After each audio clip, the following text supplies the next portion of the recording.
اس دنیا میں ایک ایسا دریا بھی ہے جس کا پانی ٹھنڈا ہونے کے بجائے 200 ڈگری فارنہائٹ پر ابلتا اور کھولتا رہتا ہے۔ جس دریا میں اگر دھوکے سے بھی آپ ہاتھ ڈال دیں تو صرف چند سیکنڈ میں آپ کے ہاتھ جھلس کر بری طرح زخمی ہو جائے گا، اور اگر دھوکے سے اس دریا میں کوئی گر جائے تو چند سیکنڈ میں اس کی موت ہو جائے گی، کیونکہ اس دریا کا پانی اتنا زیادہ گرم ہے کہ اگر کوئی اس کھولتے ہوئے دریا میں گر جائے تو اس کا زندہ بچ پانا ناممکن ہے۔ اس دریا کا پانی ایک عام کافی اور چائے کے کپ سے بھی زیادہ گرم ہے۔ ہم جانتے ہیں کہ ان باتوں پر آپ کو یقین کرنا تھوڑا مشکل ہو سکتا ہے، لیکن یہ بات سچ ہے۔ دنیا میں کچھ ایسے دریا ہیں جن کا پانی گرم ہوتا ہے، مگر یہ گرمی دریا کا کسی آتش فشاں سے کنیکشن اور جڑنے کی وجہ سے ہوتا ہے۔ لیکن حیران کرنے والی بات یہ ہے کہ نہ تو اس دریا کا کنیکشن کسی آتش فشاں سے ہے اور نہ ہی اس دریا کے ابلنے کی ابھی تک کوئی خاص دوسری وجہ سامنے آئی ہے۔ تو آخر کہاں ہے یہ دریا اور کیوں ابلتا ہے اس کا پانی؟ اسی بارے میں ہم آپ کو ڈیٹیلز میں بتانے کی کوشش کریں گے۔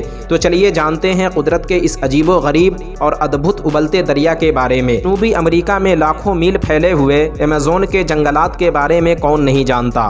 ایمیزون کے پر اسرار جنگلات کے بارے میں بے شمار کہانیاں سننے کو ملتی ہیں، لیکن ابلتے پانی والے دریا کی کہانی ایک پر اسرار کہانی ہے۔ اس انوکھے دریا کا نام مایانتو ساؤ ہے، جس کا ذکر امریکہ ممالک کے ہر خاص و عام انسان کی زبان پر ہوتا ہے۔ لیکن سائنسدان ہمیشہ اس بات سے انکار کرتے رہے کہ بغیر آتش فشاں سے ملے کسی دریا کا پانی اس قدر گرم نہیں ہو سکتا۔ لیکن پہلی دفعہ جیو فزکس کے ایک ماہر نے اس دریا کو اپنی آنکھوں سے دیکھنے کے بعد اس ناقابل یقین کہانی کو حقیقت قرار دے دیا۔ مشہور و معروف سائنٹسٹ اینڈرس روزو کا کہنا ہے کہ انہوں نے پہلی دفعہ اس دریا کا ذکر اپنے دادا سے سنا تھا۔ وہ کہتے ہیں کہ جب 2011 میں انہوں نے اپنی خالہ سے اسی دریا کے بارے میں سنا تو وہ بہت حیران ہوئے، کیونکہ وہ ایک سائنس کے طالب علم تھے۔ ان کی خالہ نے کہا کہ میں اس دریا کو اپنی آنکھوں سے دیکھ چکی ہوں، لیکن اینڈرس روزو نے اس بات پر یقین نہ کیا۔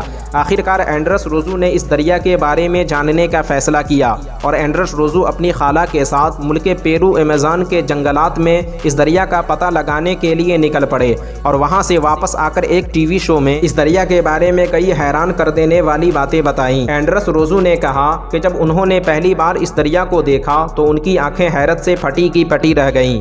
وہ کہتے ہیں کہ اس دریا کا پانی شدید گرم تھا، اتنا گرم کہ اس میں آدھے سیکنڈ کے لیے اگر ہاتھ ڈالا جائے تو جھلس جائے۔ اس کا پانی چولہے پر ابلتے چائے اور کافی کی طرح کھول رہا تھا، جبکہ اس کے اوپر بھاپ کے گھنے بادل جمع تھے۔ اینڈرس روزو نے کئی جانوروں کو اس دریا میں گرتے دیکھا جن کے جسم شدید گرم پانی میں ابل گئے۔ انہوں نے کہا کہ اگر دھوکے سے کوئی جانور اس ابلتے ہوئے دریا میں گر جاتا ہے تو وہ اپنی جان بچانے کی ہر ممکن کوشش کرتا ہے، مگر یہ ابلتا ہوا دریا اس کے لیے موت کا پیغام بن جاتا ہے۔ اینڈرس کہتے ہیں کہ جب کوئی جانور اس خوفناک دریا میں گرتا ہے تو سب سے پہلے اس کی آنکھیں ابل کر سفید ہو جاتی ہیں اور دھیرے دھیرے جسم کے تمام گوشت گل کر ہڈیوں سے الگ ہو جاتے ہیں۔ اینڈرس روزو نے بتایا کہ حیران کرنے والی بات یہ ہے کہ اس علاقے میں کوئی آتش فشاں نہیں، لیکن اس کے باوجود مایانتو ساؤ دریا ابلتا رہتا ہے۔ ان کا کہنا ہے کہ دراصل اس دریا کے نیچے زمین میں کچھ دراڑیں موجود ہیں جن سے خارج ہونے والی شدید حرارت دریا کے پانی کو ابال رہی ہے۔ دراڑوں کے بارے میں ان کا کہنا تھا کہ جس طرح ہمارے جسم میں خون کی رگیں موجود ہے، اسی طرح زمین کے اندر گرم پانی کی رگیں موجود ہیں، اور جب ان میں سے کوئی رگ زمینی دراڑ سے باہر آ جاتی ہے تو زمین سے بے انتہا گرم پانی چھلکنے لگتا ہے۔ مایانتو ساؤ دریا کے ابلنے کی بھی یہی وجہ ہے۔ کہا جاتا ہے کہ یہاں کے مقامی لوگ اس ابلتے دریا کا پانی چائے بنانے کے لیے استعمال کرتے ہیں۔ تو دوستو آج کے لیے بس اتنا ہی۔ کیسی لگی آپ کو ہماری طرف سے دی گئی جانکاری کمنٹ باکس میں ضرور بتانا، اور اسی طرح کے انٹرسٹنگ فیکٹ اور اس دنیا سے جڑے عجیب و غریب معلومات دیکھنے اور سننے کے لیے ہمارے چینل کو ضرور سبسکرائب کرنا۔ ملتے ہیں ایک اور نئی ویڈیو کے ساتھ، جب تک کے لیے اپنا خیال رکھیں۔